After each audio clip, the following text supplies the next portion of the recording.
Vamos começar agora a aula de síndrome coronariana aguda. Você já me conhece, sou preceptor professor Silas, sou médico da Força Aérea Brasileira, trabalho na HFAG e trabalho como clínico cardiologista, principalmente nos hospitais Santa Teresa e Municipal Nelson Saerp em Petrópolis.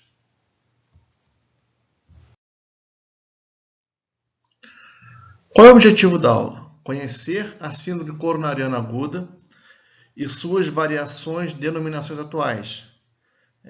Já falo de antemão para os senhores que houve,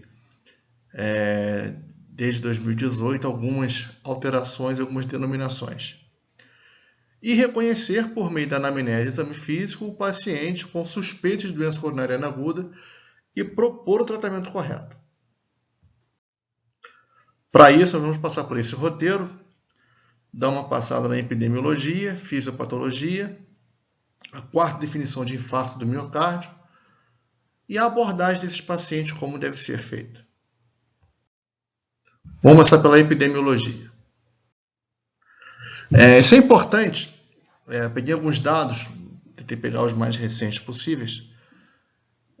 Em 2013, houve aproximadamente 780 mil casos de doença coronariana aguda. Quer dizer, 780 mil casos de pacientes que procuraram emergência e foram diagnosticados com doença coronariana aguda. E desses, 70% sem supra de ST. No Brasil, a Sociedade Brasileira de Cardiologia estimou em 2017 aproximadamente 380 mil óbitos por doenças cardiovasculares. E olha só, a Sociedade Brasileira de Cardiologia ela tem o cardiômetro, que ela monitora as mortes por doenças cardiovasculares no Brasil. E vejam bem, entre 2004 a 2014, percebam aqui que houve aproximadamente 1 milhão de óbitos em 10 anos de doenças coronarianas agudas. Então percebam que a doença coronariana aguda ela é importante, frequente no nosso meio. E é de fundamental importância os senhores reconhecerem ela e a fazer o tratamento correto. Fisiopatologia. Na doença coronariana aguda, a gente usa esse termo quando a gente tem uma suspeita de uma isquemia miocárdica aguda ou infarto do miocárdio. A doença coronariana aguda ela é classificada em síndrome coronariana aguda sem supra de ST, que é subdividida em angina instável, e infarto de miocárdio sem supra de desnivelamento de segmento ST. E síndrome coronariana aguda com supra de ST, que é nada mais do que o infarto de miocárdio com supra de desnivelamento de segmento ST. Nós vamos abordar mais na frente as principais diferenças entre essas patologias e como fazer o diagnóstico correto. A fisiopatologia básica, o que acontece? Quando eu tenho uma oclusão total ou parcial da artéria. Então, se eu tenho uma oclusão total da artéria, eu vou fazer a expressão clínica do infarto com supra. Vamos ver o infarto com supra no segmento ST. Se eu tenho uma oclusão parcial, eu posso ter um eletro normal ou um eletro com alteração de desnivelamento do segmento ST para baixo, ou um infra de ST, ou uma onda T invertida. Acabou que, sem querer, pulou o slide, mas nessa imagem nós vemos, nesse segmento aqui, provavelmente da artéria aqui, parcialmente ocluído, e nós vemos por necrópsia, por anatomopatologia, que a artéria estava parcialmente ocluída. Então percebam que a primeira dica de hoje, a doença coronariana aguda, a divisão dela se faz principalmente pelo eletro. O eletro é fundamental associado ao quadro clínico na divisão se é com supra ou sem supra do desnivelamento do segmento ST. Quando eu tenho a oclusão total, eu tenho o supradesnivelamento do segmento ST. E quando eu tenho oclusão parcial, eu tenho a síndrome sem supra do segmento ST. Então, conforme eu falei com os senhores, com supra, oclusão total, sem supra, oclusão parcial. O que é um infarto? Nada mais é que a morte celular de miócitos, decorrente de isquemia prolongada. Então, quando tem uma isquemia prolongada, eu vou levar à morte das células do miocárdio. E por que isso acontece? Por que acontece a oclusão total ou parcial da artéria? Principalmente pela aterosclerose. A aterosclerose é a base de tudo. Sabemos desde os tempos de bioquímica, de fisiologia, quando nós estudamos isso, que a aterosclerose é uma doença complexa e cada vez mais nós vemos que, além do fator da dislipidemia, do acúmulo de células de LDL de alta densidade, nós vemos também que é um processo muito inflamatório. E ela é silenciosa, ela acontece ao longo dos anos. Então, já foi mostrado que em crianças já existe a estria gordurosa em algumas artérias. E com o tempo vai evoluindo com placas complexas na vida adulta. Então, o que ocorre? Eu tenho a placa numa artéria, uma placa de aterosclerose. Essa placa vai crescendo ao longo do tempo. Geralmente, o que pode acontecer, ela vai crescendo para dentro da artéria e vai ocluindo a luz ao longo do tempo. Então, quando o paciente começa a ter sintomas de angina estável, é porque a luz da artéria ela está sendo ocluída ao longo, bem devagar, até que chega um limiar em que o paciente necessita de uma demanda maior de oxigênio, por exemplo, subir uma escada ou subir um morro, e o paciente precisa dessa mais oxigênio, mais fluxo, e como tem um estreitamento da artéria, o fluxo o fluxo sanguíneo é diminuído e com isso as células do miocárdio vão sofrer com a isquemia. Isso é a fisiopatologia básica da doença coronariana crônica, angina estável. Na síndrome coronariana aguda, o que acontece? Esta placa de aterosclerose ela é instável e ela se rompe. E quando ela se rompe, eu formo uma trombose por cima dessa placa trombosada. E esta trombose que vai diminuir o fluxo sanguíneo para o miocárdio. Então, se eu tenho uma oclusão total pela obstrução da artéria, vou ter a síndrome coronariana com supra. Se eu tenho oclusão parcial, a síndrome coronariana sem supra. Então, vejam bem, a placa de aterosclerose é a base. E quando eu tenho uma ruptura, uma instabilização dessa placa, que vai acontecer a doença coronariana aguda. E o que leva? Por que ocorre a instabilização da placa? Primeiro, como ali além do processo metabólico, há o processo também inflamatório. Então, há ao longo do tempo uma apoptose desta placa, maior com menor grau. A segunda causa, talvez a principal, morfologia da placa. Então, sabemos que a capa fibrótica que circunda essa placa de aterosclerose, se ela for fina, ela é mais suscetível a instabilizar e a romper. E quando eu tenho um núcleo lipídico muito grande, denota grande atividade inflamatória. Então, se a capa fibrótica rompe, esse núcleo lipídico é muito grande, com alto teor inflamatório vai para a luz, o que acontece? A formação do trombo. E isso é de fundamental importância, os senhores saberem. Fatores hemodinâmicos, a hipertensão, atividade inflamatória, produção ou degradação da matriz extracelular. Se eu faço mais degradação do que produção, favoreço a instabilização da placa. Disfunção endotelial, aquilo que nós conversamos na aula de hipertensão.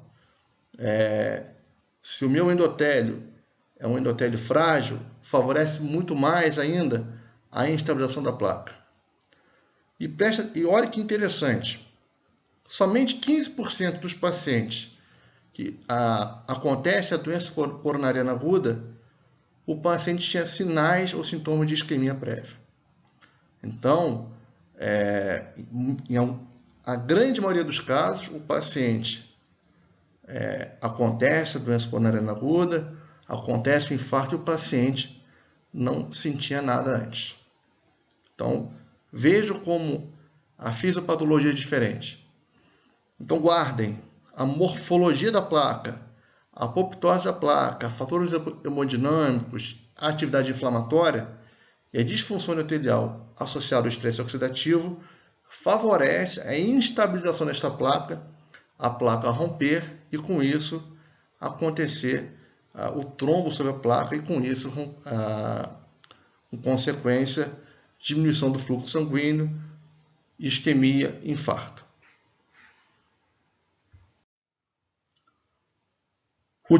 Quais são os fatores de risco que vão desencadear a aterosclerose e disfunção endotelial? Aquilo que sempre a gente conversa. Então, tabagismo, hipertensão, doenças metabólicas, uma dieta rica em gorduras, obesidade, tudo isso favorece a aterosclerose, disfunção endotelial e até mesmo a estabilização de placa. Bom, então, resumindo, aterosclerose, doença de base. Eu tenho a placa rompe, vai formar o trombo sobre a placa e com isto eu vou ter a manifestação clínica de isquemia, angina instável ou infarto. Pronto. O que está mudando cada vez mais? Em 2018, a Sociedade Europeia de Cardiologia, em associação com a American College, redefiniu as definições de infarto do miocárdio. Por que isso é importante? Até algum tempo atrás, então, por exemplo, o médico estava de plantão e o paciente estava com sepse, choque séptico grave, e por algum motivo se pede a troponina vem positiva, vem aumentada. Aí a dúvida era, o paciente infartou ou não? E antigamente chamavam marcadores de necrose miocárdica. O que a partir de 2018, com os estudos que foram feitos, foram definidos foi o seguinte, que a troponina, ela reflete a lesão miocárdica, não necrose, lesão. Então, se eu tenho uma lesão das células do miocárdio, elas vão liberar troponina. Só que a troponina ela não indica o processo fisiopatogênico. Então, se por algum motivo há uma lesão do miocárdio, das células do miocárdio, vou liberar troponina. E com isto, qual é a definição de lesão / injúria do miocárdio?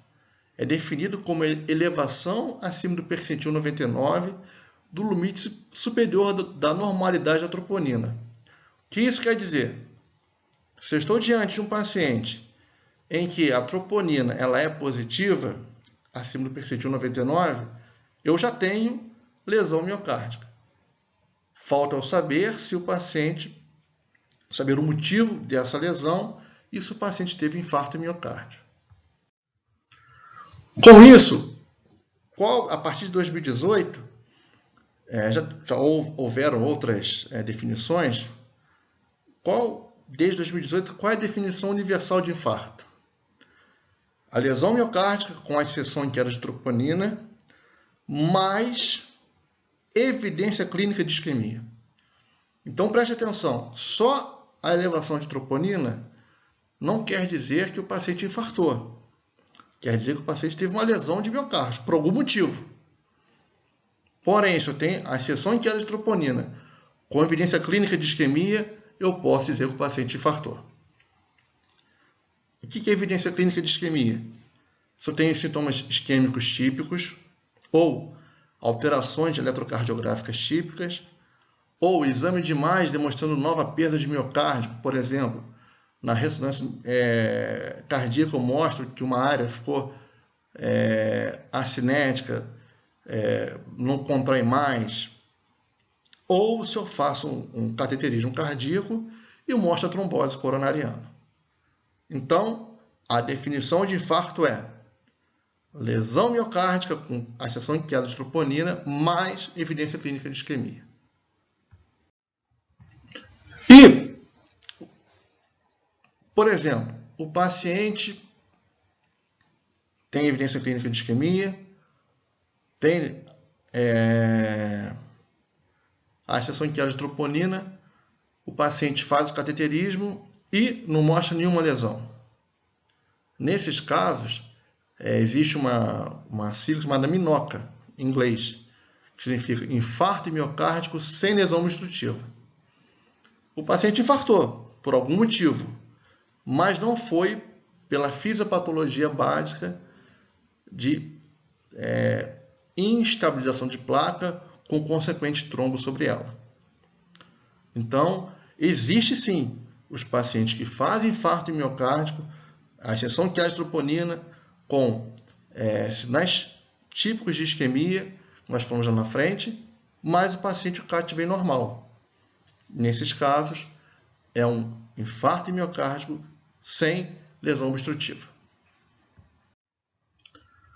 E quais são os tipos de infarto? Tipo 1, o infarto relacionado à ruptura de placa, é o que nós estamos estudando hoje. Tipo 2, o infarto de miocárdio secundário à isquemia devido ao desequilíbrio entre demanda e suprimento. Então, por exemplo, o paciente que faz um ataque à arritmia. Sabemos que um ataque à arritmia diminui o tempo diastólico e as coronárias se enchem na diástole. Então, se eu diminuo o tempo diastólico, eu diminuo a perfusão do miocárdio porque pouco sangue chega nas artérias coronárias. O paciente vai evoluir com isquemia e mostra essas células, o infarto. Mas vejam, não tive nenhum trombo. Foi porque desequilíbrio entre demanda e suprimento de oxigênio. Tipo 3, quando o paciente tem morte súbita com sintoma de isquemia. Tipo 4, subdividido em A, B, C. Tipo 4, quando o paciente faz infarto associado à angioplastia. Então, o paciente, por algum motivo, fez alguma angioplastia e infartou. 4B, associado à trombose de stent. O que é trombose de stent?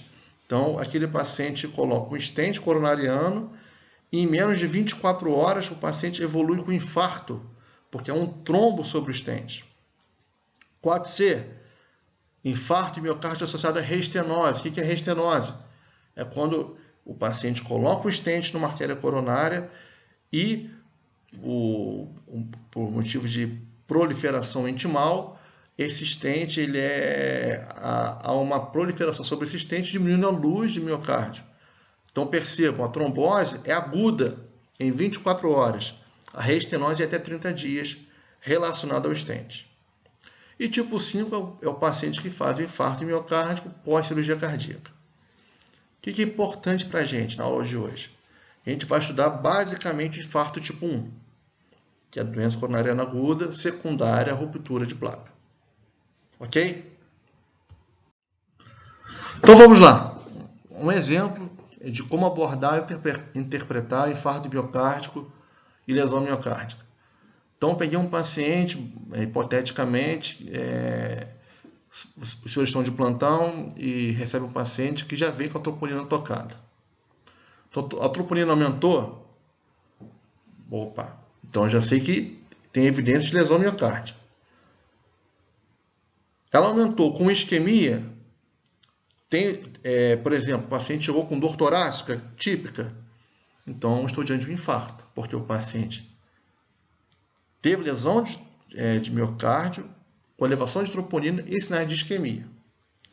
Aí eu vou ver, o paciente fez o cateterismo e mostrou que tem aterosclerose e trombose, então infarto tipo 1. Não, o paciente só teve um desequilíbrio de fornecimento e demanda de oxigênio. Por exemplo, uma hipertensão severa, uma emergência hipertensiva.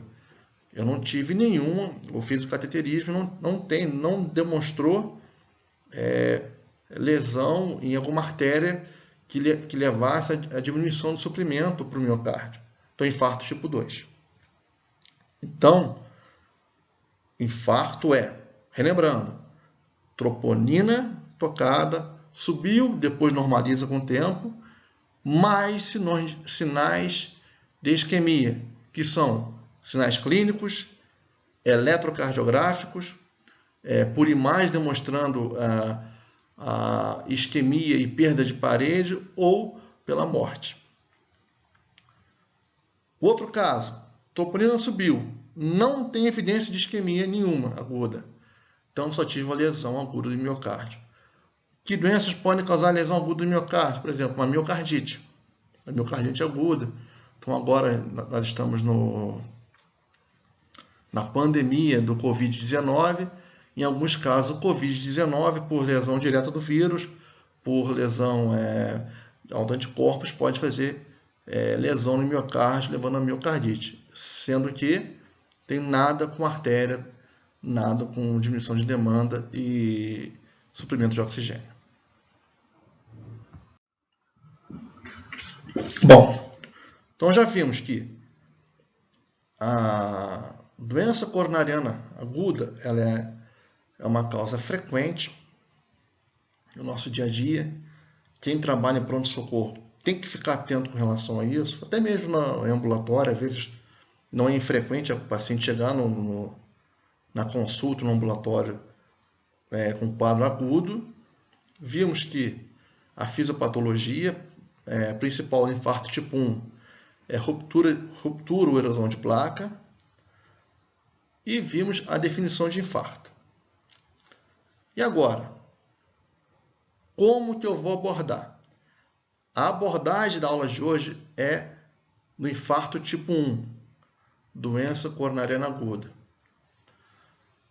Vou relembrar. A doença coronariana aguda ela é dividida em sem supra de ST ou com supra de ST. O que vai definir é o eletrocardiograma. Então, quando eu faço uma abordagem desses pacientes, primeiro, uma anamnese, exame físico é essencial. Então, saber fazer uma anamnese, um exame físico, o que os senhores devem procurar. O eletro é fundamental, porque vai diferenciar com e sem supra de ST. Quando eu vou pedir enzimas cardíacas e quais enzimas cardíacas. Depois, estratificação, isso é muito importante, reconhecer que nem todo infarto é igual. Eu posso ter um infarto com supra mais grave, menos grave que outros, e o tratamento geral. Anamnese, exame físico. Então, relembrando, o que é uma dor anginosa? Aquela dor ou opressão no pré-córdio intensa, irradiada para o membro inferior, dorso, pescoço ou abdômen, desencadeada por esforço, por estresse, pode vir associado com alguns sintomas e melhora com nitrato ou repouso. Porém, na doença coronariana aguda, ela é um pouco mais intensa, ela é mais grave. Então, geralmente, o paciente sente uma dor mais forte e de duração mais intensa. Então, chegou para mim um paciente com dor torácica, em aperto, queimação, com irradiação muito forte e com duração de mais de 20 minutos, fiquem atentos. Ou aquele paciente, aqueles 15% que já tinham algum sintoma de isquemia prévia e que piorou, o que é pior? a dor ficou mais frequente, a dor ficou mais intensa, a dor ela agora acontece com menor esforço físico. Fiquem atentos, é um sinal de alerta, é um paciente que pode estar evoluindo com instabilização de placa. Agora, eu quero frisar com os senhores o seguinte, um detalhe. Está até em negrito nesse diapositivo. Atentar por ΔT da dor. Isso é fundamental. Quando o paciente chega, você já pensou em doença coronariana aguda, você tem que perguntar para ele. Senhor, senhora, a dor começou quando? Isso é fundamental. Por quê? O ΔT da dor, de quando começou a dor até ele procurar o hospital, vai definir tratamento na doença coronariana com supra-GST. A gente vai falar lá mais na frente. Então, a anamnese de vocês, tipo de dor, intensidade, frequência, limiar de dor, fator desencadeante, melhora, piora, e pensou em doença coronariana aguda, ΔT da dor. A dor começou quando até o senhor procurar o hospital. Isso vocês têm que perguntar. Outra coisa, tem que perguntar, HPP, sinais de paciente hipertenso, é diabético, é dislipidêmico, é renal crônico. Sabemos que os pacientes renais crônicos são mais graves. Tinha sinal de angina prévia. Que história familiar é importantíssima. Tem história de morte súbita na família. E o principal, tem história familiar de doença coronariana ou AVC em pai, mãe ou irmão? Então, por exemplo, um paciente que o pai infartou com menos de 55 anos de idade ou a mãe com menos de 65 anos, o paciente ele tem maior chance de ter uma dislipidemia genética e alguma alteração endotelial genética que favoreça a doença coronariana aguda. Então, a história familiar é importantíssima. Então, pai, mãe ou irmão que teve em homens eventos coronarianos ou cerebrovasculares com menos de 55 anos para homens e menos de 65 anos para mulheres é fator de risco importante para a doença mais grave e para a doença coronariana. História social, tabagismo, sedentarismo, lembrar que o sedentarismo aumenta o estresse oxidativo, disfunção endotelial. E o uso de drogas ilícitas nos mais jovens. Embora hoje, uma sociedade ocidental, poucas pessoas têm acesso à atividade física, mas o uso de drogas está muito relacionado a pacientes mais jovens. Então percebam, a anamnese dos senhores tem que ser bem feita. Uma boa anamnese já vai te direcionar bastante para a sua propedêutica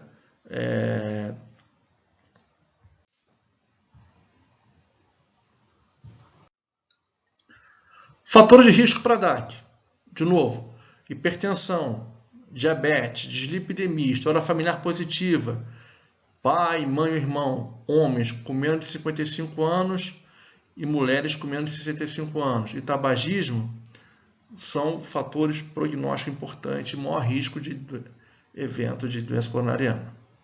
E se o paciente tem 3 ou mais fatores de risco, pior prognóstico ainda. Relembrando, a angina instável é aquela dor que dura no máximo de 2 a 10 minutos, desencadeada por estresse ou esforço físico, melhora com repouso no nitrato.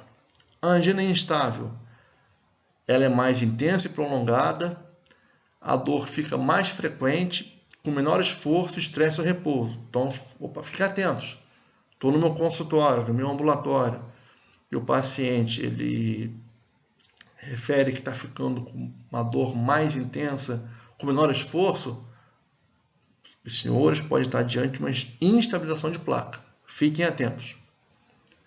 E no infarto, geralmente a dor é mais intensa ainda, dura mais tempo, e geralmente o paciente tem sintomas associados, como dispneia, fraqueza, sudorese, mal-estar. síncope, importante também sempre pesquisar.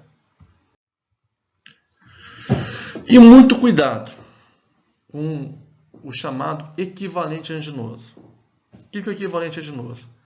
É o paciente que chega para você na emergência, no ambulatório, com um mal-estar inespecífico, inexplicado, uma dor epigástrica, uma sudorese profusa, só dispneia aos mínimos esforços, uma dispneia que está piorando, uma dor atípica, uma dor empontada, fincada, uma dor que você não consegue considerar como dor anginosa. Então, cuidado com isso. Principalmente nos diabéticos, mulheres e idosos. Esse grupo de pacientes diabéticos, mulheres e idosos, eles podem apresentar esses quadros mal inexplicados. Então, fiquem atentos. Pegou o paciente na emergência, no ambulatório, com mal-estar inexplicado, uma dor epigástrica que não melhora com antiácido, uma dispneia que o paciente não tinha história prévia de doença cardíaca ou doença pulmonar. Rode um eletro. Pesquise doença coronariana. Porque o paciente pode estar infartando na sua frente, mas com um equivalente anginoso. E essa tabelinha, ela pode ajudar a gente com a probabilidade de sinais e sintomas serem associados à isquemia miocárdica. Então vejam, probabilidade baixa. A história, o paciente não tem história de isquemia. O paciente com uso de cocaína, com exame físico normal, que uma eletro normal, com marcadores de necrose miocárdica normais, fala pouco a favor de doença coronariana. Porém, um paciente que tem sinais sugestivos de isquemia, é diabético, com um eletro normal, mas com marcador de necrose normal, não exclui doença coronariana. Principalmente idosos e diabéticos. Fiquem muito atentos. E probabilidade alta. Então, o paciente tem sintomas de isquemia prolongada, mais de 20 minutos. O paciente tem um exame físico mais rico, o paciente está chocado, hipotenso. O eletro mostra alterações de desnivelamento do segmento ST. E se eu tenho marcador marcador de lesão miocárdica elevado ou positivo, fala muito a favor de doença coronariana. Tá? Então é só uma tabelinha para os senhores pensarem. Eu sempre falo, não sei se os senhores lembram, na aula de dor torácica que eu falei ano passado com os senhores, por exemplo, um paciente de 20 anos que brigou com o namorado ou namorada, chega com dor torácica na emergência. Um paciente previamente rígido, idade 20 anos. Não tem nenhum fator de risco. Qual é a chance de doença coronariana desse paciente? Muito baixa. Mas tem casos que acontece? Tem, mas é baixo. Agora eu pego um paciente idoso ou meia-idade, 50, 60 anos, com fatores de risco, hipertensão, diabetes, lipidemia, tabagismo, com dor torácica, a probabilidade desse paciente estar evoluindo com doença coronariana é maior. O exame físico desses pacientes, geralmente, são exames físicos pobres, não tem assim, muita coisa que chama atenção.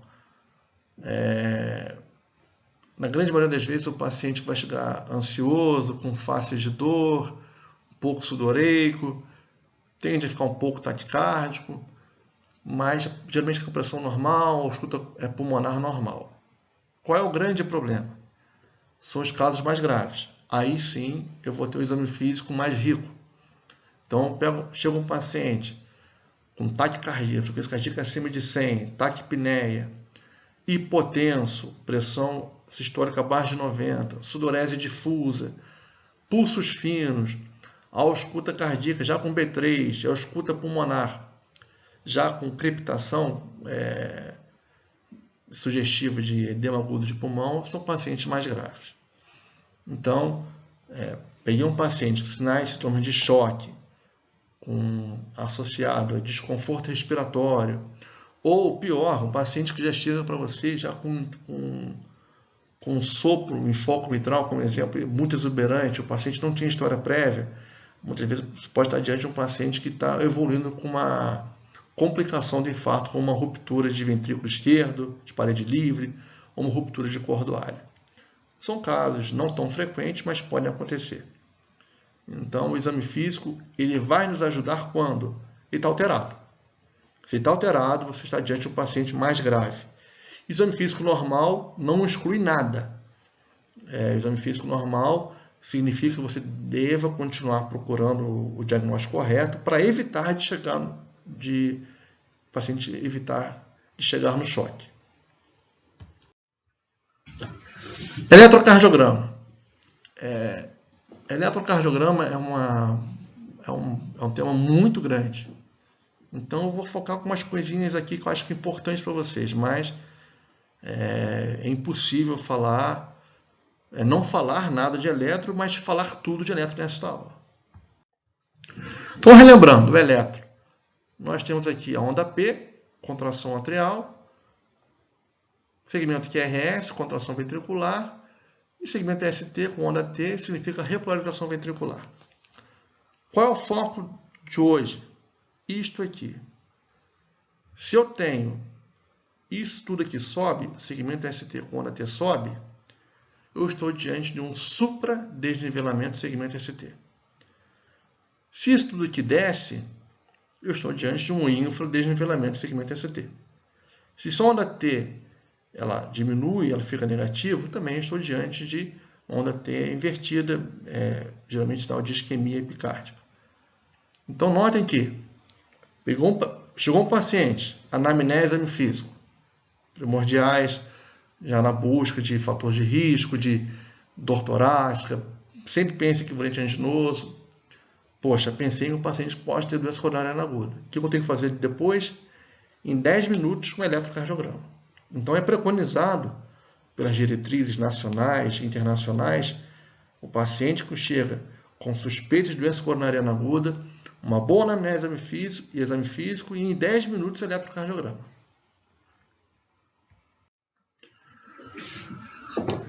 O que acontece? Quando eu tenho oclusão total da artéria, então não chega sangue para nenhuma parede ventricular. Nem para o subendocárdico, nem para o subepicárdico. Então eu tenho uma lesão total da parede do músculo. E isso vai manifestar eletrocardiograficamente pela supra de ST. Se eu tenho só isquemia, lesão no subendocárdio, eu posso ter ou um infra de ST ou somente uma onda T invertida. Então lembre-se que quando eu falo infarto com supra, significa que morreu toda a parede. Por isso que é mais grave.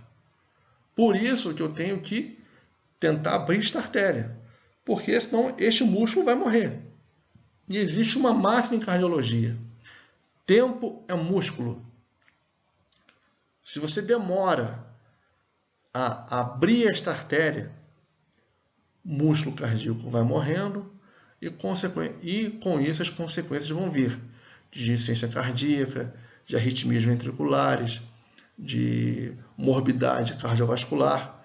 Então, é muito importante, quando eu pego o infarto com supra, eu tenho que fazer o quê? Recanalizar essa artéria. Abrir o fluxo. Para quê? Tentar salvar o máximo possível de células de miocárdio. No infarto sem supra, eu também tenho uma oclusão parcial. Mas não é uma emergência médica tão grave como o infarto com supra. Embora muitos pacientes, mesmo no infarto sem supra, possam se mostrar tão graves quanto. Nesses casos também eu tenho que abrir a artéria o quanto antes. A gente vai mostrar mais para frente aí.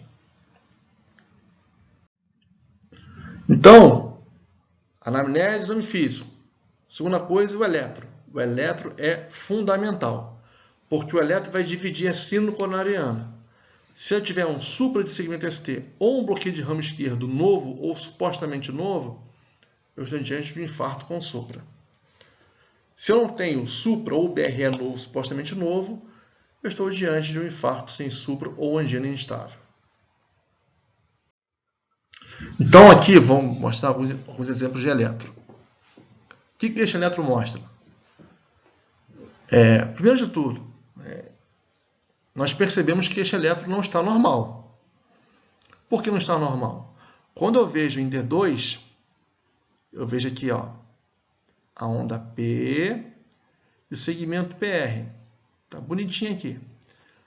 Aí eu vejo aqui, tudo subindo. O segmento ST com onda T. Então, esse aqui é o supradesnivelamento. Então, tem em D2, olha aqui, D3, comparo com a linha de base, vejo subindo, e AVF. Também vejo em V5 e V6. Então, isto é um infarto com supra. É uma emergência médica. Qual o tratamento? Abrir esta artéria.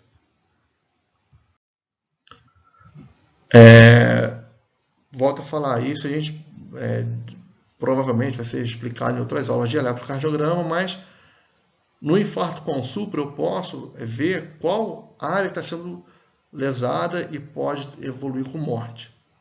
Então, se eu tenho supra em V1 e V2, o infarto septal. V3 e V4, anterior. V5 e V6, lateral ou apical. D1 e AVL, lateral alta. D2, D3 AVF, inferior. De V1 a V6 mais D1 a VL, anterior extenso, ou infarto mais grave, é a catástrofe. V7 e V8, dorsal posterior. V3R, V4R e VD. Então, notem que, para ser considerado infarto com supra, não é só uma derivação.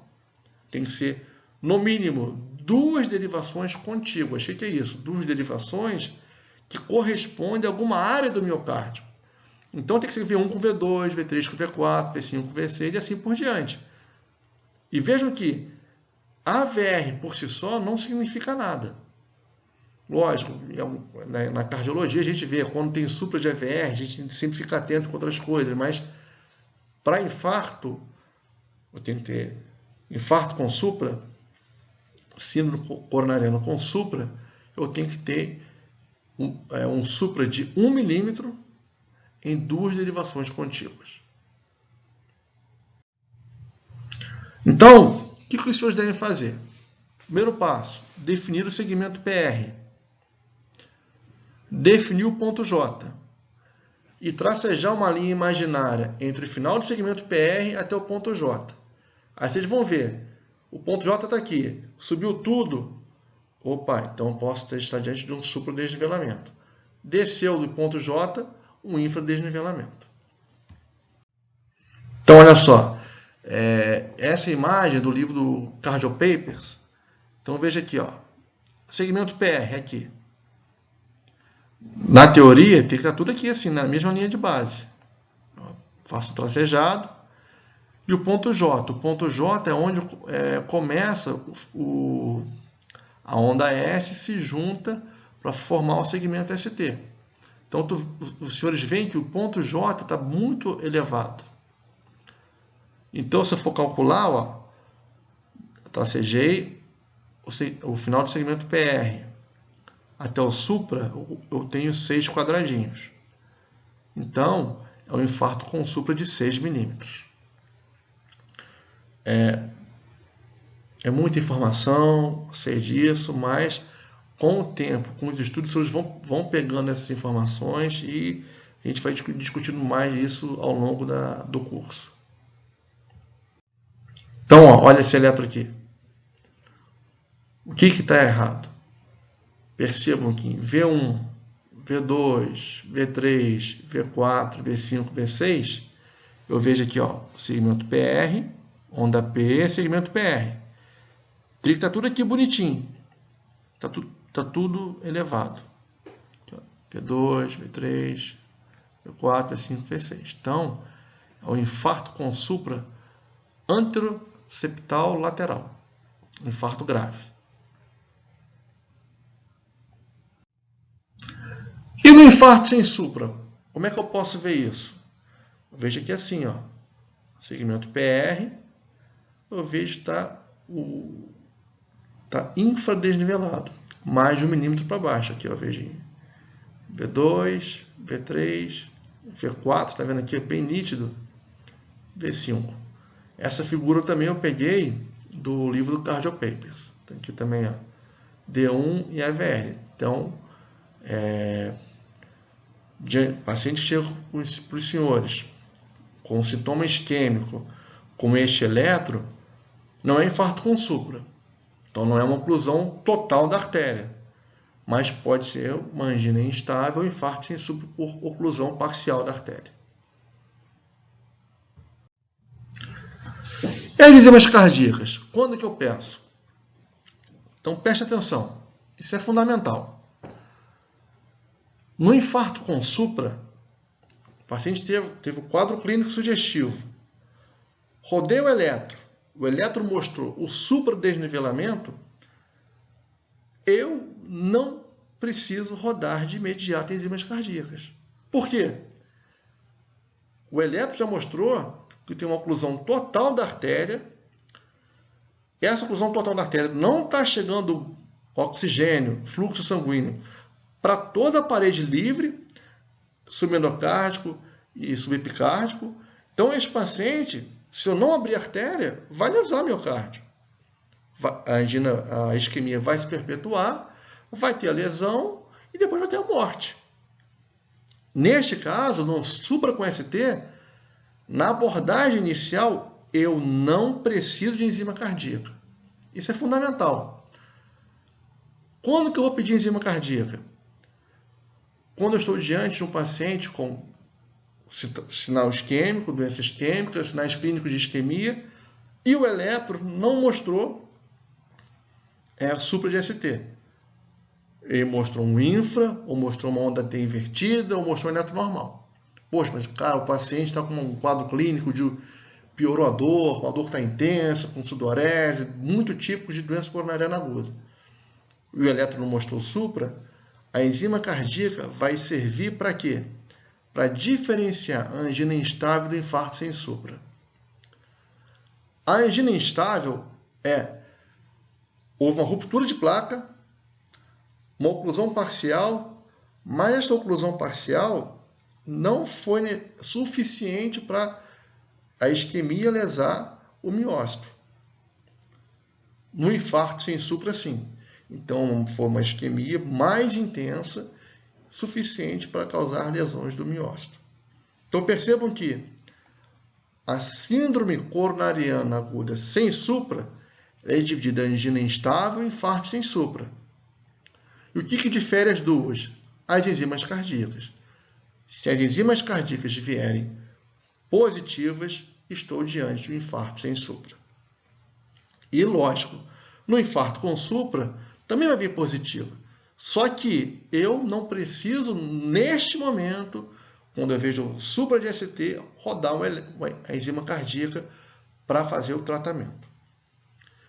E percebam que, se eu tenho lesão miocárdica, esses pacientes são mais graves. Então, o infarto sem supra é, com certeza, mais grave que a angina instável.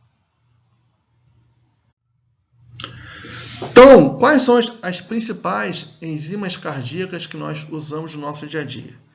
Vejam aqui, pela definição de infarto, a gente deve usar a troponina, porque ela é mais sensível e específica. Eu tenho 3 tipos de troponina. A troponina I ou T, que é o mais largamente difundido no mercado, ela começa a subir 3 a 6 horas após o início do quadro, tem um pico de 14 a 18 horas e normaliza em 5 a 7 dias. A troponina I e a T em 12 a 14 dias. E existe, de alguns anos para cá, a troponina ultrassensível, que é uma troponina de segunda e terceira geração que consegue demonstrar com tempo mais rápido a lesão miocárdica. Então, em 1 ou 2 horas após o início da dor, já começa a ter elevação. Em hospitais públicos ainda não é muito disponível, mais disponível em hospitais particulares, mas a troponina já é muito difundida. E existe também a CKMB. A CKMB é uma enzima, uma isoforma da CPK total, produzidos pelos miócitos, mas ela não é específica do miocárdio. Ela pode também ser produzida em músculo esquelético, por exemplo. Ela é o início de 4 a 6 horas, o pico de 12 a 20 horas, normalização em 48 horas e não é tão sensível e específica como a troponina. Poxa, se não é tão boa, por que você está colocando? Porque nós estamos no Brasil. Até mesmo aqui na nossa cidade, às vezes, os kits de troponina acabam, não é disponível. E ainda mais em cidades do interior. Os senhores podem trabalhar em cidades pequenas que não tem troponina, só tem a CKMB. E com a CKMB a gente consegue dar o diagnóstico de infarto. O que melhora a sensibilidade? Então, eu doso a CKMB e doso a CPK total. Poxa, mas por que CPK total? Ela é menos sensível ainda. Mas quando eu divido a CKMB pela CPK total e esta relação for de 10 a 25%, fala muito a favor de doença coronariana aguda, infarto sem supra. Se for acima de 25%, ela fala muito a favor de lesão miocárdica, não lesão muscular não do miocárdio, por exemplo, lesão esquelética, por exemplo, rabdomiólise. E se for abaixo de 10%, fala a favor de outras comorbidades que não têm significância. Existe uma isoforma chamada CKMB massa. Ela é mais sensível e específica que a CKMB. A CKMB massa não precisa dividir pela CPK total. Ela por si só já denota lesão miocárdica. Mas ela não é tão boa, tão sensível e específica como a troponina. Então percebam que os senhores estão de plantão na emergência. Vamos supor na UPA Cascatinha. Chegou um paciente com dor torácica típica, eu estou pensando em doença coronariana aguda. Rodei o eletro não mostrou supra. Opa, vou para enzima cardíaca. Então tem que diferenciar se é angina instável ou infarto sem supra. Eu tenho lá CKMB, CKPK total, troponina, o que eu vou pedir? Pede o melhor, pede a troponina. Então não tem por que pedir a CKMB se eu vou pedir troponina. Quando que a CKMB ela é melhor que a troponina? Somente em uma situação. Nos casos de reinfarto. O que é o reinfarto? É o paciente que reinfarta de novo, o nome já diz. Então, um exemplo, o paciente que infartou hoje, segunda-feira, e na quinta-feira ele sente uma dor torácica muito forte de novo, o eletro muda. Como a troponina demora entre 5 a 14 dias para normalizar, dependendo do kit, nesses casos, como o paciente reinfartou em tempo curto, a CKMB ela pode dar o diagnóstico de reinfarto melhor que a troponina. Somente nesses casos. Então, como é que eu vou pedir a enzima cardíaca? O eletro não fez supra, eu vou pedir quando o paciente chega, peço geralmente 4 a 6 horas depois e 4 a 6 horas depois. Então, no tempo 0, no tempo 6 e no tempo 12. Isso é só como o pico em 12 a 20 horas para os senhores terem ciência. Mas, eu quero pedir de 4 em 4. Tudo bem, não tem problema não. Só vai gastar mais kit. Bom, o que é importante? Anamnese, exame físico, eletro é fundamental, é o que vai dividir, e as enzimas cardíacas que vai diferenciar o infarto sem supra da angina instável. E sabemos que se eu tenho supra, provavelmente eu vou ter mais na frente as enzimas tocadas. Mas enzimas tocadas não servem para o diagnóstico de infarto com supra, só o eletro só. Estratificação. O que é isso? Isso é importante os senhores saberem, para os senhores reconhecerem que nem todo infarto é igual. Então, por exemplo, existem várias tabelas de estratificação. Peguei aqui a time RISC, que é a mais fácil. Então, eu vou pontuar. Então, o paciente tem 75 anos, ganha 3 pontos. O paciente está hipotenso, ganha mais 3 pontos. Tem um supra de parede anterior, então 3, 6, 7 pontos. Então, ele é alto risco, mais do que 5 pontos. O que isso significa? Você está diante de um paciente mais grave. Então, quanto maior a pontuação, mais grave é e maior risco de mortalidade intra-hospitalar. Então, se eu estou diante, o que é importante? Fiz o diagnóstico de infarto com supra, faça a estratificação, para os senhores saberem que é um paciente que, que requer uma maior vigilância, requer um tratamento mais intensivo. Nem todo infarto é igual. A mesma coisa no infarto sem supra, ou na síndrome coronariana sem supra. Existe o time risco para o infarto sem supra. Então, ações variáveis, idade, presença de 3 ou menos fatores de risco para DAC, lembrar, fator de risco para DAC, hipertensão, diabetes, lipidemia, história familiar, tabagismo. O paciente já sabia que tinha estenose coronariana prévia, mais de 50%. Tem desvio de segmento ST no eletro, infra. Teve angina das últimas 24 horas, já usava aspirina. Então, vamos lá, se é baixo risco, eu tenho de 0 a 2 pontos. Então, é um infarto sem supra, uma angina instável, menos grave. Médio risco, 3 a 4 pontos. E mais do que 4 pontos, é um infarto mais grave. Então, vejo que eu não tenho oclusão total da artéria, mas se eu tenho uma síndrome coronariana aguda, com time risco alto, um exemplo, é um paciente grave.